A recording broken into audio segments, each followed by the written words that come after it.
지수 현황 살펴보도록 할게요. 자, 얼마 전에 환율이 너무너무 중요하다 말씀을 드렸죠. 크게 보면은 요런 상승 추세까지 돌파하고 있으니까 지금 지수가 내려가는 형국이라고 말씀을 드렸는데, 이제 오를 만큼 올랐으니까 이제 조정 가능성, 이 조정을 받으면은 지수는 또 반등을 할 수가 있겠죠. 원달러 확률이 급등 다음에 1,400원 터치하고 난 다음에 쭉 내려와가지고 오늘 개파락 음봉 크게 나오면서 양대 지수가 크게 반등을 해줬습니다. 근데 여기서 좀 주의할 게 있거든요. 자, 근데 여기서 최근에 어떻게 흘러갔는가를 좀 과거를 보면서 우리가 앞으로 지수가 어떻게 움직일지 한번 참고를 해볼까 하는데요. 미래를 정확히 알지 못하니까 뭐 통계를 보고 역사를 보고 참고를 해봐야 되겠죠. 코스피 지수 5선 이탈 다음에 지속적으로 하락을 하면서 바닥이 어딘지 모르게 내려가다가 오늘 반등이 나왔습니다. 자, 내려가다가 크게 반등하는 것은 뭐다? 기술적 반등이다. 기술적 반등과 본격 반등은 다른 거예요. 자, 내려갈 때도 언제든 양봉은 한 번씩 터지기 마련이다. 그럼에도 불구하고 또 내려가고 양봉 떴지만 또 내려간다. 본격 반등은 크게 들어 올리고 고점을 돌파하고 저점을 올리는 형태가 돼서 이렇게 가야 본격 반등인 거예요. 요거 하나로 우리는 지금 본격 반등이라고 할 수는 없어요. 본격 반등의 시작이 될지, 내려가던 와중에 그냥 기술적 반등 다음에 또 내려갈지, 이거 하나만으로 우리가 알 수 없다. 일단 코스피 2600포인트 근방이 지지 라인을 만들어주는 분위기입니다. 자, 왼쪽으로는 여기 머물렀던 저항대 되고요. 자, 이럴 때 기술적 반등을 줄 때는 일단 제일 가까운 이평선 5선까지 반등을 주는 모습, 돌파는 하지 못하고 끝났고 코스닥으로 들어가 버리면은 5선을 돌파하면서 큰 폭의 상승이 나왔습니다. 이렇게 양봉이 뜰 때는 기술주, 지금 계속해서 양봉에는 반도체주들이 움직여주고 있죠, 그죠? 내려가다가 양봉 뜰 때 이때도 반도체, 이날도 반도체가 움직여주고 있습니다. 그러니까 오를 때는 반도체 익절을 하고 음봉에 야금야금 반도체를 사모가면은 반도체는 계속해서 수익을 주는 장이에요, 지금. 자, 올랐으니까 또 챙겨야 되겠죠. 많이 상승했으니까 내일 상승에 대한 조정도 염두를 해둬야 된다. 자, 코스닥 지수 지금 위치를 보면은 이 채널 계속해서 몇 달째 보여드리고 있죠, 그죠? 자, 요거 이탈할 때 여기까지 내려갈 가능성이 있다 말씀을 드렸는데, 여기서 하나, 둘, 3일 지지받고 반등이 나왔습니다. 일단 5선 돌파한 것은 고무적인데, 자, 5선 돌파 다음에 무조건 올라가는 것은 아니기 때문에 내일까지 한번 지켜봐야 되겠죠. 자, 여기서 우리가 환율과 상관관계를 한번 보도록 할게요. 코스피하고 환율하고. 자, 최근에 급등했을 때가 여기에요. 여기가 2023년도 10월 4일입니다. 코스피 2020년도 10월 4일이 자, 바로 이 부분입니다. 자, 환율이 급등을 하면서 지수가 급락을 해줬죠. 자, 지금 당장 전쟁이 터지거나 뭐 금융위기가 온 것이 아니기 때문에 뭐 일자로 계속해서 급등하는 뭐 코로나 때와 같이 요렇게까지 올라갈 일은 적겠죠. 지금 추세는 우상향을 타고 있지만 상승이 나오면 조정, 상승이 나오면 조정이 나와야 돼요. 단기간에 이렇게 나왔으니까 이제 조정을 염두를 해보고 이제 요 정도면은 바닥권이 아닐까라고 유추를 해볼 수 있는 거죠. 며칠 전에 브리핑 때도 환율이 이렇게 올랐으니까 이제 점점 지수 기술적 반등을 염두를 해볼 수 있다 말씀드렸잖아요. 그런데 환율 이날 급등했을 때, 고점 터치했을 때 지수 이날로 보면은 그 다음 기술적 반등이 나왔지만 그 다음에 한번 털어버리고 그 다음에 상승하는 모습을 보여줍니다. 환율을 보면은 고점 찍고 내려왔지만 여기서 흔들고 난 다음에 쭉 내려오면서 지수가 상승을 했죠, 그죠?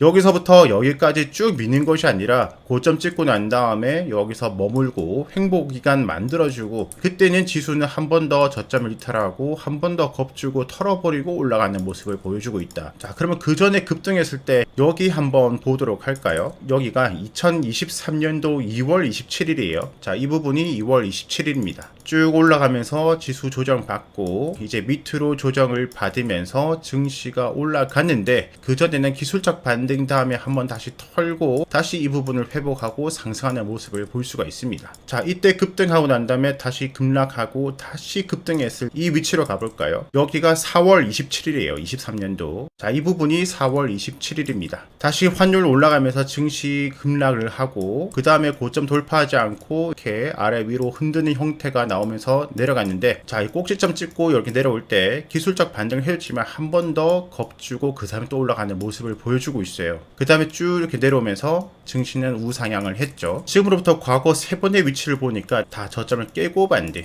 저점을 깨고 반등하는 모습을 보여줬습니다. 이번에도 꼭지점을 찍고 내려오는 분위기죠. 자, 물론 이란 이스라엘 전쟁이 확 역전으로 가면은 요걸 돌파하고 엄청나게 급락이 나오겠지만 그렇지 않다는 전제 하에서는 이제 점점 증시 단기적인 바닥권에 가지 않을까라고 유추를 해볼 수가 있는데, 중요한 것은 지금까지 깨고 가는 경우가 있더라는 거예요. 근데 그 깨고 가는 경우가 많이 깨고 가는 경우도 있고 살짝만 깨고 가는 경우도 있고 그 폭은 다르다. 일단 양대 지수 이번에 만들어진 저점대는 중요할 것 같아요. 코스피는 이제 여기가 되고 코스닥은 여기가 되겠죠, 그죠? 채널 하방 부분. 그럼 이제 바닥권으로 간다는 전제하에 지금 당장 V자로 반등할 호재가 있나를 한번 생각을 해봐야 되겠죠. 지금 시장에서 가장 중요한 게 많겠지만은 딱 두 개로 요약을 해볼 수 있을 것 같아요. 자, 하나는 금리 인하 기대, 두 번째는 이란 이스라엘 전쟁 확전 여부를 보는 것이 지금 가장 중요하다. 자, 파월이 매파적인 발언을 하면서 올해 금리 인하 6월은 이미 물 건너간 것 같고, 뭐 7월, 9월, 11월이든 한 번이라도 확실하게 해줄 것이라는 파월의 다시 비둘기파적인 발언이 나오는 것이 중요하고,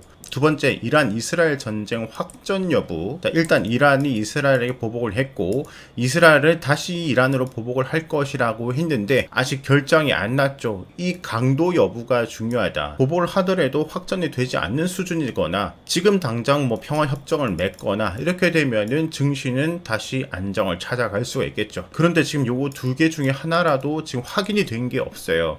앞으로 우리는 요거 둘 중 하나라도 기대감이 생기는 것을 봐야 되고, 그렇게 됐을 때는 증시는 상승의 힘을, 모멘텀을 가질 수가 있는데 그게 뭐 내일 생길 수도 있고 일주일, 2주일 뒤에 생길 수도 있어요. 그런데 지금 당장 목요일 오후 현재는 그 기대감이 없는 상태다. 내일이나 하루 이틀 뒤에 갑자기 뭐 호재가 생기면 모르겠지만 지금 당장은 V자 반등 모멘텀이 크진 않은 상태입니다. 그죠? 자, 그러면 여기서 5선을 돌파하고 반등한다 하더라도 20선 맞고 내려올 가능성이 있고, 20선까지 갔는데도 불구하고 호재가 없으면은 기술적 반등 다음에 내려갈 수가 있고, 자, 또는 오늘 양봉에 대해서 내일 당장 바로 음봉으로 상승에 대한 조정을 염두를 해볼 수가 있겠죠. 그죠? 5선을 딛고 만약에 반등이 계속해서 나온다면은, 자, 모멘텀이 계속해서 발생하지 않는다면 20선 근방에서 챙길 필요가 있는 것이고, 그때는 비중을 줄일 필요가 있는 것이고, 내일 당장 상승에 대해서 조정이 온다면은 저점대를 지켜주는지를 보면 되겠죠. 이 저점대를 많이 지켜주지 못하고 이탈하고 내려간다면은 추가 하락을 염두를 해둬야 되고, 그 다음에 다시 이렇게 다시 바닥을 다진 형태가 나왔을 때 조금이라도 시장에 기대감, 모멘텀이 생긴다면은 한 번, 두 번 찍고 반등하는 전형적인 상승 패턴으로 간 형태를 기대를 해볼 수가 있겠죠. 그죠? 그래서 우리는 계속해서 뭐 사건, 사고가 일어났니 많이, 정치가 어떻니 많이, 연예 기사가 어떤 게 있니 많이, 신상품이 나왔니 많이, 요런 뉴스들보다는 돈을 벌 거라면 세계 뉴스를 봐야 된다. 자, 미국의 뉴스, 그 다음에 중동의 뉴스를 계속해서 확인을 해야 돼요. 모멘텀이 생기는지 확인을 해야 돼요. 지금 당장은 모멘텀이 보이지 않기 때문에 양봉이 떴지만 너무 기대는 하지 말고, 모멘텀이 생기기 전까지는 계속해서 짧게 비중도 좀 줄여서 단기 단타적으로 매매를 하시는 게 좋고, 모멘텀이 생겼을 때는 좀 크게 비중을 사모아가는 그런 큰 그림을 잡으면서 매매를 해야 되겠죠. 자, 코스피 여기를 돌파를 한다면은 모멘텀이 없으면 점점 챙겨가 비중을 줄여가면서 매매를 하면 좋겠고, 조정이 나온다면은 반등 여부 확인하고 여기를 지켜내지 못하고 내려가는 추가 하락을 봐야 되고, 그때 가서 다시 바닥을 다지고 모멘텀이 생긴다면은 그때 가서 진짜 반등을 한번 생각을 해볼 수가 있겠죠. 자, 지금 목요일 현재 시각이에요. 금요일 내일 당장 바뀔 수도 있고, 시장이 3개가 다음 주 월요일, 화요일, 수요일에 바뀔 수도 있는 거예요. 일단 지금은 가이드는 이렇게 정해드리고, 또 다른 시각이 바뀔 때는 지수 브리핑으로 또 찾아뵙도록 하겠습니다.